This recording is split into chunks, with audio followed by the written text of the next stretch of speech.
নমস্কার বন্ধুরা, আমাদের চ্যানেলে আপনাদেরকে স্বাগত জানাই।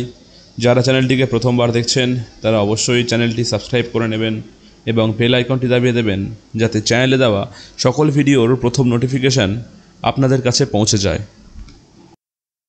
তো নিয়োগ প্রক্রিয়ার পদ্ধতিতে যদি কোনো রকম আপত্তি করা থাকে অথবা যদি পরীক্ষার নিয়ম সেরকম থাকে, তাহলে সংরক্ষিত ক্যাটাগরিতে যারা আবেদন করবে চাকরির পরীক্ষার জন্য বা কোনো সুযোগ নেবে সংরক্ষিত ক্যাটাগরির জন্য, যেমন ধরে নেন সে কাস্টের জন্য এজ রিল্যাক্সেশন নিল, অথবা ফিজ পেমেন্টে তার টাকা কম লাগলো, অথবা পরীক্ষার পরে তার কাট অফ কম আসলো, মানে পাস মার্ক কম লাগলো। যদি এরকম কেস হয় তাহলে তাকে টোটাল যে কম্পিটিশন সেটা তাকে ওই সংরক্ষিত পদের জন্যই করতে হবে। সে চাইলেও অসংরক্ষিত পদের জন্য বিবেচিত হবে না, যদি রিক্রুটমেন্ট প্রসেসে তেমন বলা থাকে। যদি বলা না থাকে সেক্ষেত্রে তেমন কোনো অসুবিধা নেই। তো মামলার সূত্রপাত কোথায়? স্টাফ সিলেকশন কমিশনে একটা রিক্রুটমেন্ট চলছিল, সেটা কনস্টেবল, বিএসএফ বিভিন্ন পদের জন্য। তো সেখানে বেশ কিছু ক্যান্ডিডেট এজ রিল্যাক্সেশন নিয়েছিল ওবিসি ক্যাটাগরিতে ছিল বলে। তারা রিজার্ভ ক্যাটাগরিতে আবেদন করেছিল এজ রিল্যাক্সেশন নিয়ে। এবার ব্যাপারটা কি হয়েছে, সেই এমপ্লয়মেন্টের যে নোটিফিকেশান, সেই এমপ্লয়মেন্টের নোটিফিকেশান অনুযায়ী 18 থেকে 23 বছর ছিল তার বয়সের সীমা, কিন্তু বিভিন্ন রিজার্ভ ক্যাটাগরির জন্য এজ রিল্যাক্সেশন ছিল, ওবিসিদের জন্য এজ রিল্যাক্সেশন ছিল 3 বছর।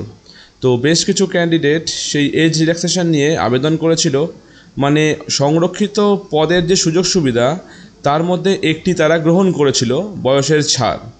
এরপরে যেটা হয়েছে যে all the respondents read petitions availed of such relaxation for participation in the recruitment process।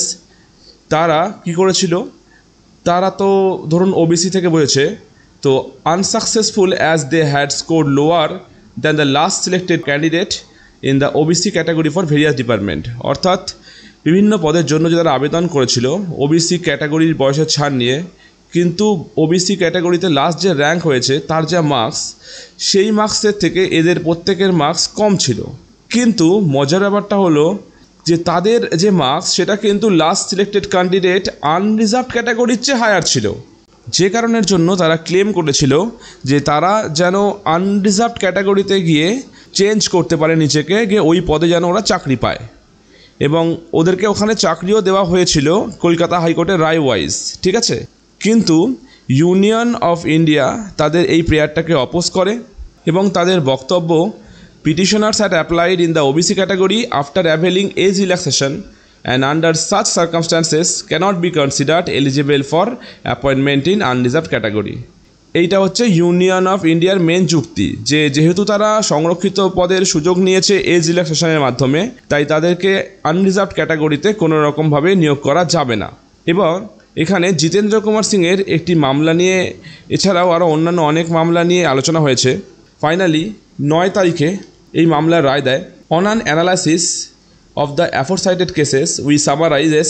তো সামারাইজ যেটা করেছে, whether a reserve category who has availed relaxation or fees or age limit to participate in open competition with general candidates may be recruited against unreserved seat would depend on the facts of each case। এবার যারা এরকম সুবিধা নিয়ে থাকবে তাদেরকে unreserved কেসে নিয়োগ করা যাবে, সেটা হচ্ছে বিভিন্ন ফ্যাক্টের উপরে ডিপেন্ড করে থাকবে। কিন্তু এর সাথে সাথে আরও একটা কথা বলা আছে, যে that is to say in the event there is no embargo in the recruitment rules. মানে যদি এই রিক্রুটমেন্ট রুলসে কোনো বিধিনিষেধ না থাকে, তাহলে such reserved candidates who have scored higher than last selected unreserved candidate shall entitled to migrate and be recruited against the unreserved seat। অর্থাৎ যদি কোনো রকম রিক্রুটমেন্ট রুলসে কোনো রকম বিধিনিষেধ না থাকে, তাহলে তারা আনরিজার্ভড ক্যান্ডিডেটের লিস্টে এসে সেই রিক্রুটমেন্ট লিস্টের মধ্যে তারা ঢুকতে পারবে, ঠিক আছে। কিন্তু however, if an embargo is imposed under relevant recruitment rules, such reserved candidates shall not be permitted to migrate to general category seats। অর্থাৎ যদি রিক্রুটমেন্ট পদ্ধতিতে কোনো নিয়মকানুন দেওয়া থাকে তাহলে সে কিন্তু এই সুযোগ পাবে না। তারপরে দেখুন ফাইনালি যেটা বলা হয়েছে, we hold as the respondent petitioner have availed concession of age for participating in the recruitment process।